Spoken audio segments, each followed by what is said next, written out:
I don't know if you've heard of this TikTok account, Dr. Inna. She describes herself as your comfort psychology professor, and she is a psychology professor. She's from the Ukraine, she's Jewish, but she's an atheist. Hopefully I summed that all up correctly. She has this TikTok about it all here. And she makes psychology content, often responding to other people online, usually when they've done a misinformation or a perceived misinformation. She calls out a lot of pseudoscience, particularly in pop psychology, you know, like this kind of stuff. Psychology says that when someone's laughing and they look at you, they're attracted to you.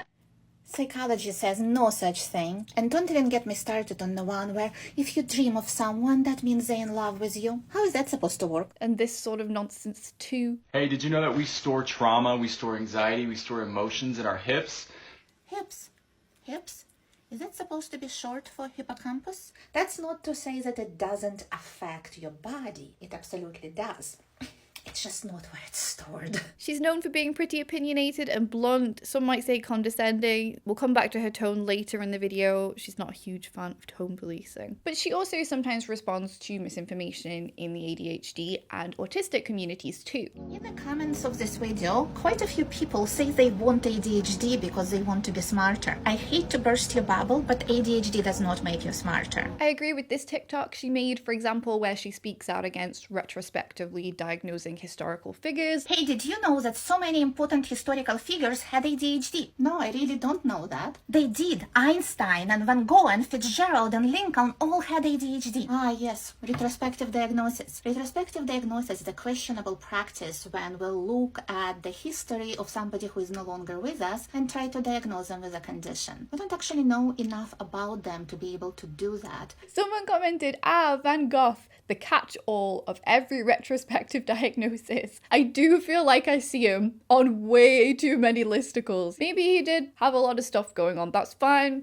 That's valid. Well, I guess the thing is, we don't know. There are some times where she's spoken on issues in the neurodivergent community that I don't necessarily completely agree with. She has a few where she speaks out against the word neurospicy. She sees it as a minimization of disability, which is not an uncommon opinion. Because you just think it's like seasoning and not a disability? But to the best of my knowledge, the word neurospicy comes from the actual community kind of pushing back against being told we're mildly autistic, against the minimization of our disability. It's like the comeback, no, actually, I'm neurospicy, I'm not neuromild. But anyway, in fact, both of these things, retrospective diagnosis and the word neurospicy and the song neurospicy, I have another video where I responded to both of these things in detail within the same video. So I'll leave that one linked. I won't rehash it all here. You can go and watch that one. Anyway, Dr. Inna really likes people to stick to the facts, which I do appreciate, and she's even come for her past self for being unscientific, which again, I do respect. No one is safe from the criticism, not even Dr. Inna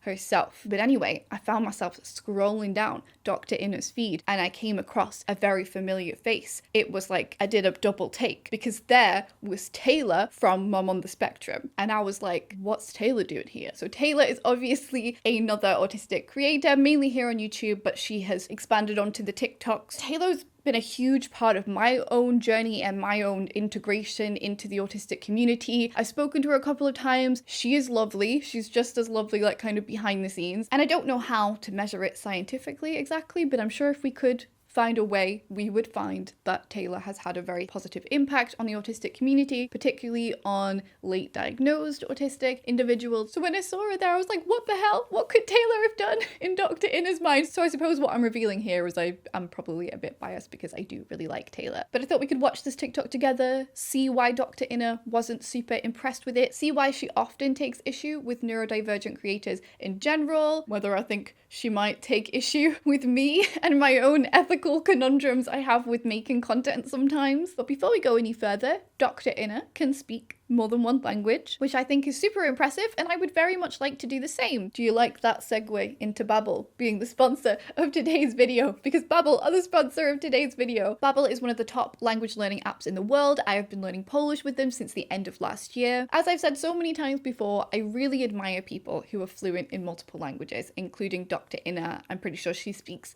Russian and Ukrainian and English, so at least 3 languages. I think one of the major reasons why I decided to learn learn Polish is to keep my brain active. I often get very stuck down attention tunnels with doing my work, doing my research for my videos, and I can just feel like I'm doing a lot of the same thing, and it's just nice to be able to break it up, do something a bit fresh. It's like exercise for your brain. I'm gonna do one of my lessons here with you today again. We're doing directions this time, and now I have to match up the correct translations. So the first one I have is w prawo, to the right. Yes, it is. W lewo. W lewo. It's easy to remember because it's got the L, so it's to the left.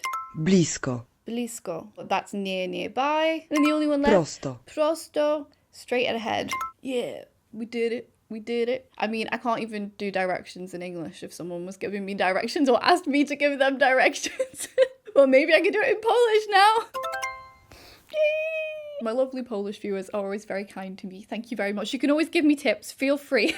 Feel free to help me improve. If you want to join me in learning Polish or one of the other many languages that Babbel have to offer, you can get 60% off your subscription. You just need to use the link at the top of my description. You don't need a code or anything like that. Babbel also have a 20-day money-back guarantee as well. Let me know what language you would like to learn if you signed up with Babbel. I think if I wasn't doing Polish, I'd probably do German. Anyway, let's have a look at this TikTok. Things autistic people do, part 5. So this Things Autistic People Do is a series that Taylor does across her social media platforms. She'll usually share a specific example of something she does or something that she's observed quite a lot in her community. And it's with the hopes, I assume, that other autistic people will see it, find it relatable, feel less alone. Things autistic people do, part 5. Really, all autistic people do this? Okay, I warned you about her tone. I think I would be a bit scared if she came for one of my videos. She's very blunt, but as I say, we'll talk more about tone later on in this video. I just want to focus on what she's actually saying right now. So Dr. Inner is saying that she feels like it's a generalization to say things autistic people do.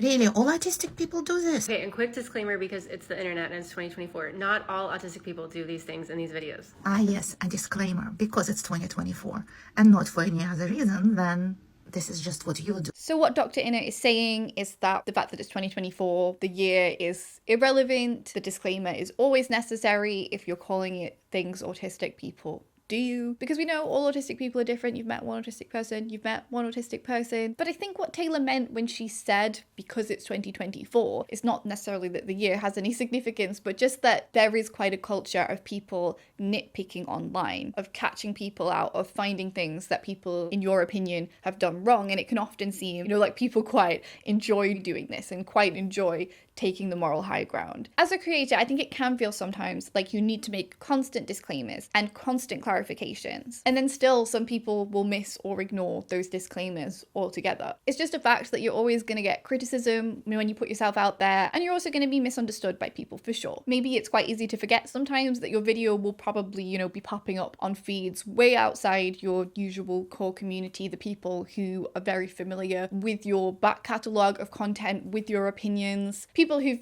probably heard Taylor say things like if you've met one autistic person, you've met one autistic person, many times over on her main YouTube channel. So maybe this was Taylor's kind of way of saying she'd previously thought that it would, kind of go without saying that these were not that deep, that they were supposed to be just a little bit of fun, supposed to be something that her audience might find relatable, and not, like her suggestions for the new diagnostic criteria for autism. But I think it's probably important that we do remember that creating content does come with a certain amount of responsibility, particularly when you've got a larger following. Maybe sometimes we do feel like a broken record when we say things like, when you've met one autistic person, maybe it does seem like it's going to be a bit boring because we've said it a million times. Of course, everybody knows that, but it probably is important to reiterate. Most of Taylor's most viewed shorts do come from this Things Autistic People Do series. And then she also has one called Things Autistic Kids Do that has been really successful. A lot of them do have over 1 million views, so they certainly have been pushed out to a wider audience, and maybe people who are trying to weigh up whether they're autistic or not, and using this as, a source of information. Anyway, let's see what the one Dr. Inner was reacting to was about. We will wait until someone is completely done sharing their thought before sharing anything that we want to contribute. We need to talk. Neurotypical people do not do this. That's not what neurotypical people do. That's what people do. Some of them are neurotypical, some of them may have ADHD, and some of them may be autistic. There is no reason to claim that neurotypical people interrupt and autistic people do not interrupt, because plenty of autistic people interrupt all the time. This is in no way specific to autistic people. I do agree with Dr. Inner there. I think if I had just watched Taylor's short, I probably wouldn't have found it super relatable myself. When I was getting my diagnosis, one of the things that was brought up was the fact that I do interrupt quite frequently. It's something that was brought up in my diagnostic report. When I am very comfortable with people, I will interrupt quite a lot. I think my brain kind of gets bored waiting for them to finish what they're saying, and I just sort of just throw out a guess of what they were going to say and start finishing people's sentences for them. And often I'm wrong. Often I finish them wrong. It's probably super annoying. They have to correct me. Be like, no, actually, Meg, I was gonna say this. However, when I am masking, when I'm in a group of people, say, that I'm not super comfortable with, then I'll often stay pretty silent. I won't have a lot to say. I won't have a lot to add to the conversation. Maybe I'll think of something, but as Taylor describes, I won't really know how to cut in. I don't know how to find a silence of the right length. If there is a silence, I'm like, oh, I can't start speaking because someone else is probably gonna start speaking. And then they do start speaking, and then the conversation moves on, and then I'm hanging on to this thought, and I'm like, but I still want to get this thought in. Is there any way I can redirect the conversation back? But then I can't because I'm not confident enough, and also the conversation has now moved on, and I have to live with the fact that I'm never gonna get to say that thing, and it's really frustrating. So yeah, I guess I do relate. I do also relate to what Taylor is saying. I don't relate, but I do relate because it's more complicated and nuanced, I suppose, which is maybe part of the problem. Neurotypical people do not do this. Y'all freaking talk over each other all the time. Like, before anyone is done actually completing an idea, you will jump in with another idea on top of that. And so now there's just like all these ideas in the air, and the autistic person in the group is just sitting there like trying to connect them and trying to figure out a cohesive thought to offer to the conversation once somebody has finished sharing an idea, but that never happens. So then I'm just left standing there and feeling really awkward because I'm not contributing anything, but I'm actually just trying to be a nice person. The thing is, I do feel like my introverted friends who are not autistic would also relate to this as well. And as Dr. Inner points out in a response to a comment on this TikTok, this may also be somewhat to do with being socialized as a woman, being trained to be polite in social situations and that interruptions are rude. She says, these takes tend to be very white American woman. But my husband actually also really relates to what Taylor is saying here, and he's not autistic. I might not believe neurotypicals existed if I didn't know him, but I'm like, if there was a diagnostic criteria for neurotypical, I feel like, you know, you'd fit. But he is introverted and like somewhat socially awkward. If you go onto Taylor's TikTok, if you look at the comments, most of the top comments are from autistic people saying, but I do actually interrupt quite a lot. And if you do look at the DSM-5 diagnostic criteria for autism, it states that you may have abnormal social approach and failure of normal back and forth conversation, failure to initiate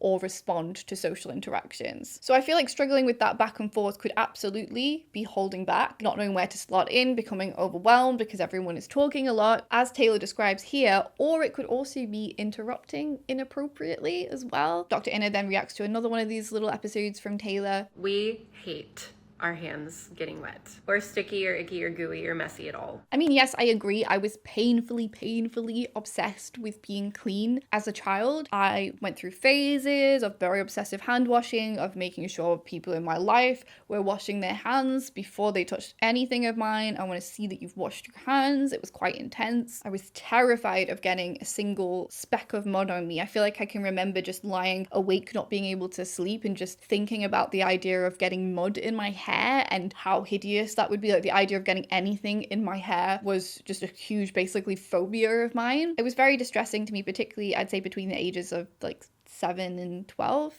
Or somebody may have an obsessive compulsive disorder and not want their hands wet or sticky, or there may be other reasons they don't want their hands wet or sticky. I mean, many autistic people do have an obsessive compulsive disorder. I think I probably could have been diagnosed with OCD around that time of my life. But it was also obviously because I'm autistic and I do deal with sensory differences and difficulties. And it is, again, going to differ a lot from person to person. They could be an autistic person and absolutely hate what gloves feel like. And then they can't wear them. Wearing gloves to wash dishes has literally changed my life. Taylor is not saying that gloves would change every single autistic person's experience with washing the dishes. She says it has literally changed my life. You know, not that it will literally change your life. That's not what she says. Sharing something small that's worked for you could certainly help somebody else. And even if it doesn't apply to them, it can be nice to see someone else giving themselves permission to change the way that they do things, maybe, you know, particularly when they're later diagnosed and they've done things a certain way their whole life, and that, you know, they're kind of saying to themselves, I know you've done this for years and years, but we can still change things. We don't have to carry on this way. We can make things better. Again, if you go onto Taylor's TikTok page, though, you will find people in the comments saying that they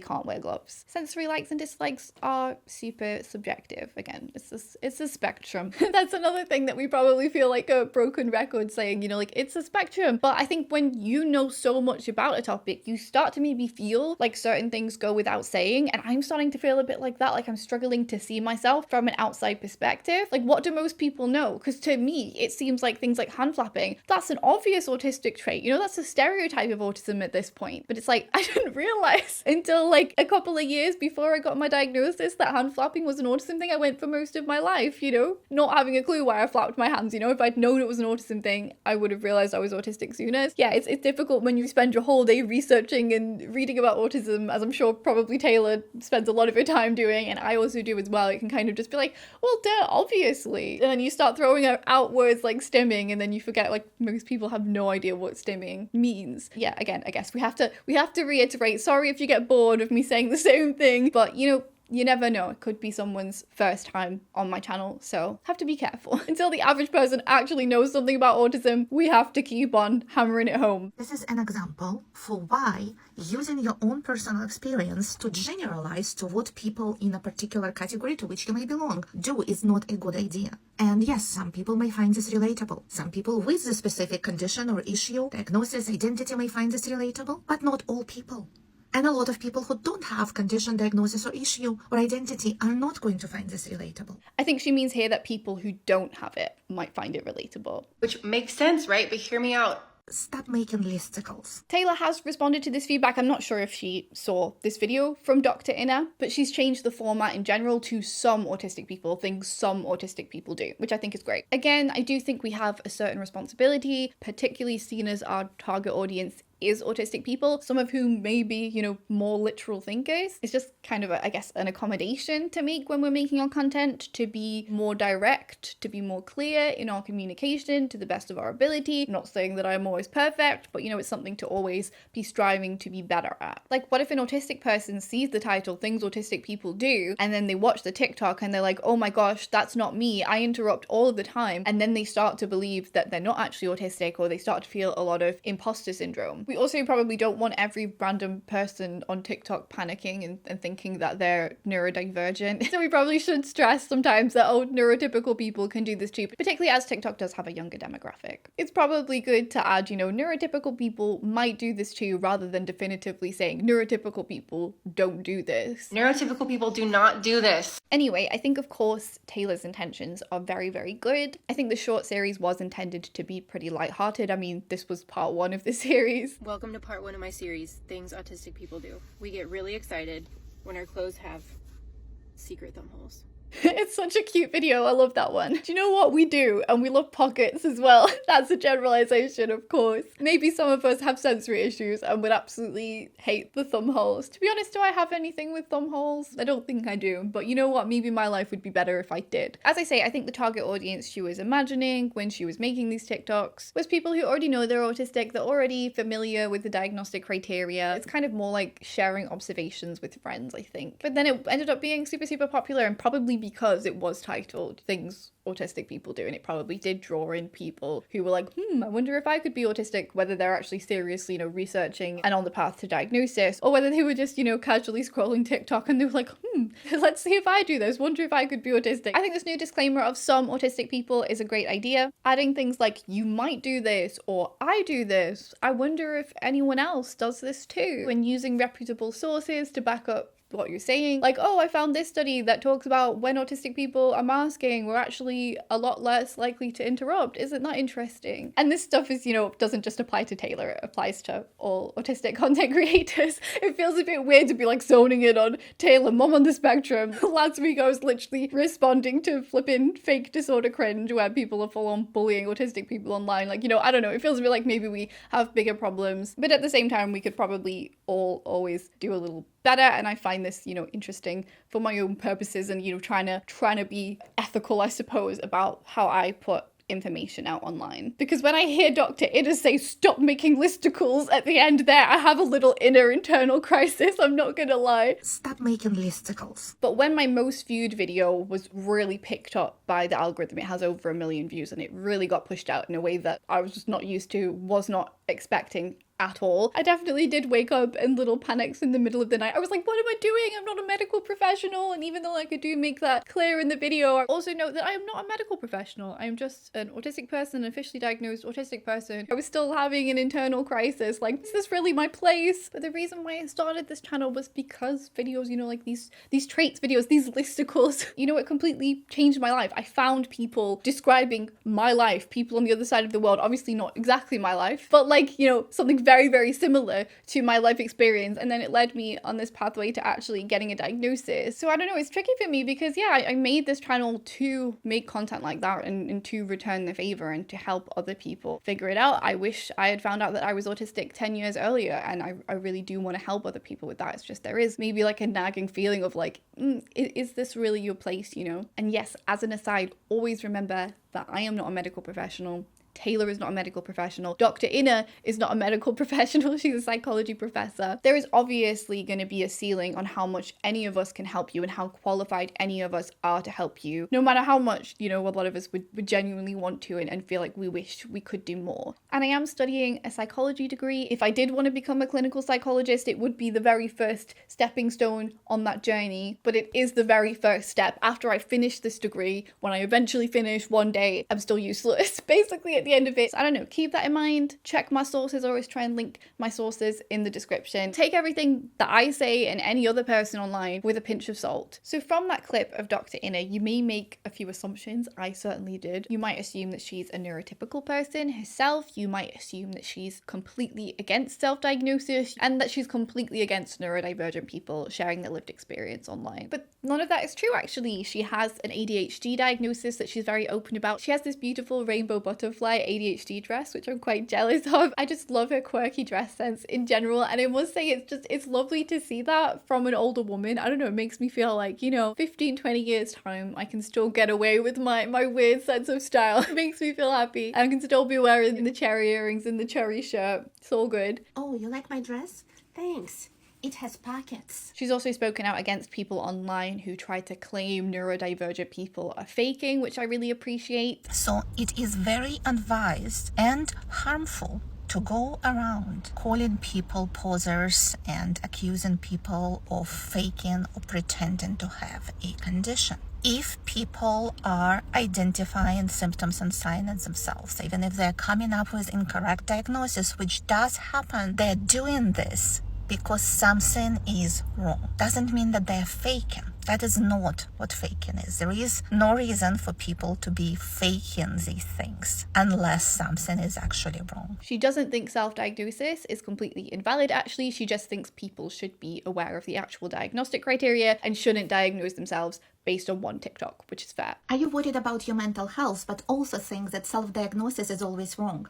I won't actually say this. Look for the actual criteria, figure out if you fit, and do your best to try to find professional confirmation. I know not everyone can. I know it's a struggle. I think what maybe makes her seem like she might be against a lot of things that she's not actually against is probably her tone. But as well as being an ADHDer, Dr. Inna has this one TikTok where she responds to a comment and she says that, you know, she thinks that maybe she actually is autistic as well as being an ADHDer, but just at this stage in her life, she actually doesn't care and it's not important to her to seek out a diagnosis. She says she doesn't see any reason why she particularly would need to, the way that she felt like she needed it with ADHD. I cannot get treatment for autism even if I get the diagnosis. There's nothing to treat there. There's nothing really that's an issue other than maybe how I communicate, etc. And I think that's valid. You know, you don't have to care. Even if you suspect you're autistic, you know, you don't have to pursue a diagnosis. You don't owe it to anybody. You also don't have to take it on as part of your identity. And it's also completely valid at any age if you do want to do those things. Also, I found out that her child, her grown-up child, is an autistic TikToker as well. They're called Faye the Gay. They actually remind me of Chapel Roan a little bit. Dr. Inna says that she doesn't actually notice her own tone. I can't even see it. That is correct. That was the whole point. When I am just talking, and not about my tone, just talking about the subject that I care about, I talk the way I talk. I do not put on a stage show. I do not put on a performance. I say things how I feel them and how I think about them. She doesn't notice that she sounds what I'd say is, typically considered blunt, condescending, as even, a bit superior. People said it was disrespectful, it was condescending, demeaning, whatever.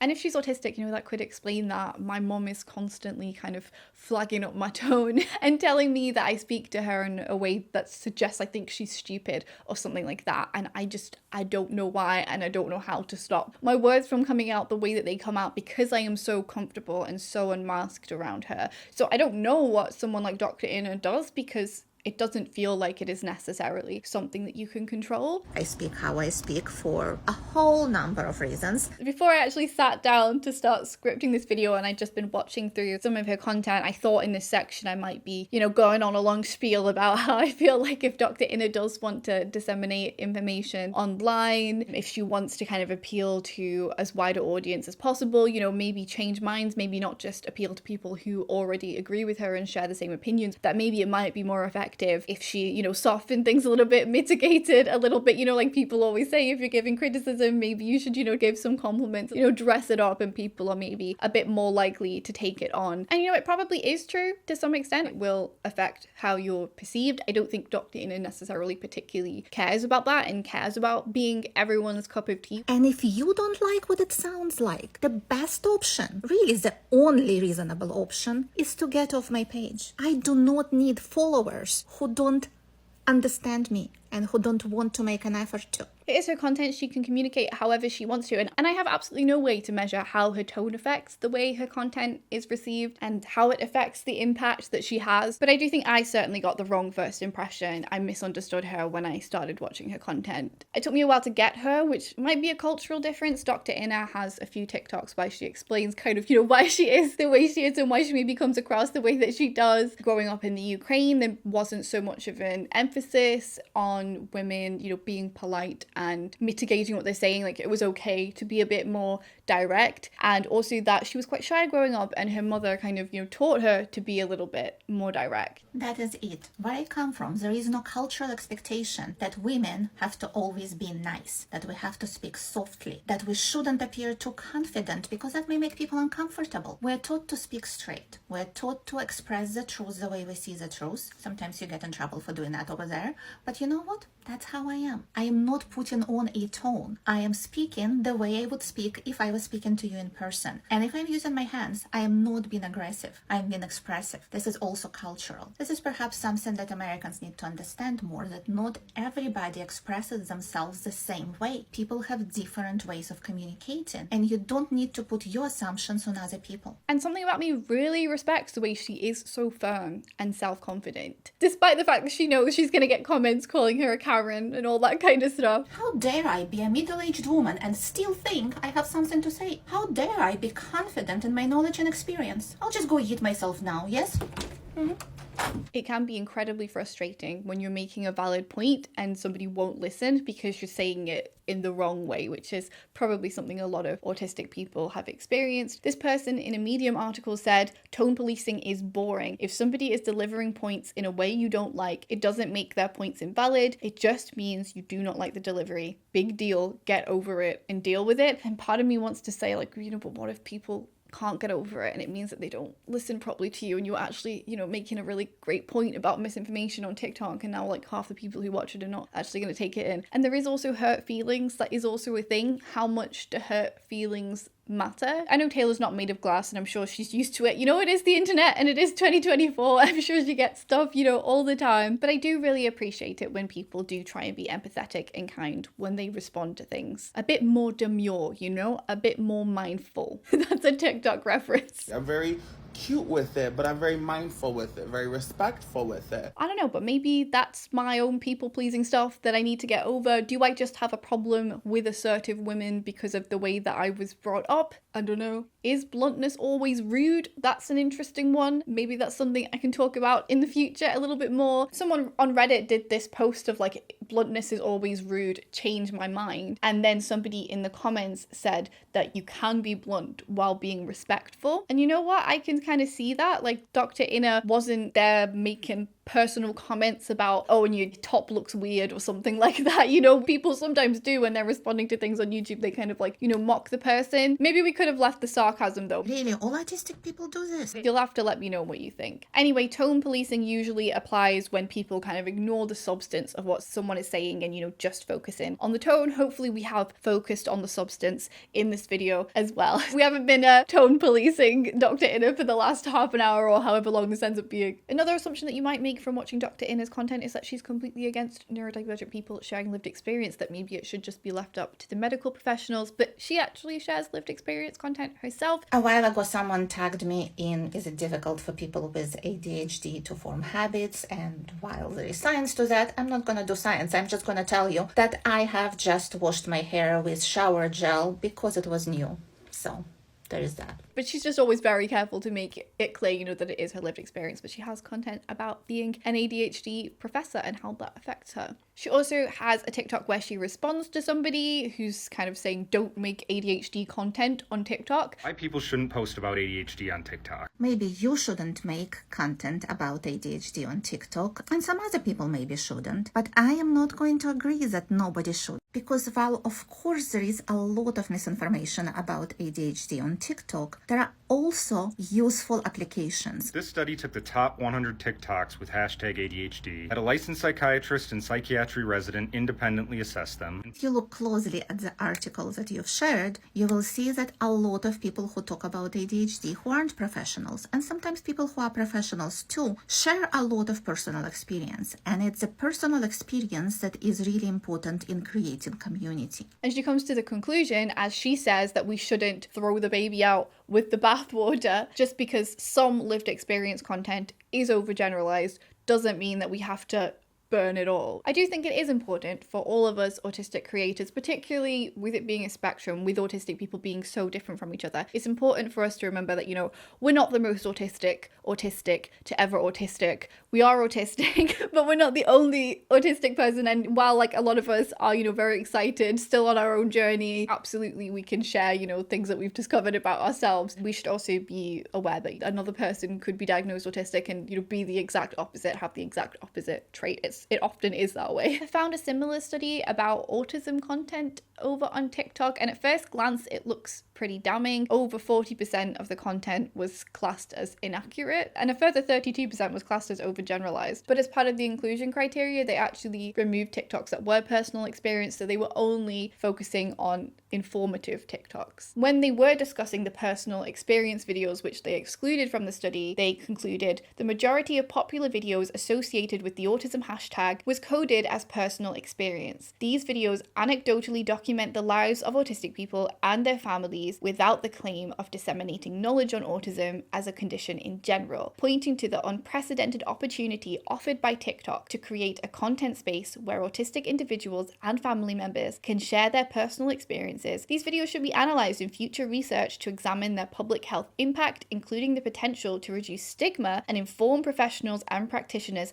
about lived experience, which I think is super important. So I think in conclusion, we autism creators, we're allowed to carry on, but we need to be careful, we need to be responsible, we need to be mindful of absolutes, particularly when, you know, we might have an audience who are more likely to take things literally. But I don't think autistic people, neurodivergent people should be put off sharing online. Without people doing so, I have no idea where I would be. We do need more on the spectrum and Dr. Inna talking about their experiences. And maybe there's room for me as well. I don't know. I'll leave both Taylor and Dr. Inna linked below if you'd like to follow them. It takes me a very long time to put these videos together. If you want to, you are more than welcome to support me on Patreon, and thank you very, very much to everybody who already does. The lowest tier is $4 a month. Please do not join even that tier if you are not able to financially, you know, pay yourself first. But if you are able to, I would be super grateful. You can join my Discord community where you can chat to other neurodivergent people. And I also have a lot of exclusive content over there and a lot to come. And if you would like to stay here on YouTube, you are more than welcome to. Last week, I posted a video reacting to the fake disorder cringe subreddit where people call out neurodivergent people who they think are fake taking who they think are not truly autistic, usually for having autistic traits. It's interesting. So if you want to check that one out, you can. I'm sure Dr. Inner would very much not approve of these people, which I appreciate. And if you would like to sign up to Babbel, you can get 60% off your subscription if you use the link at the top of the description.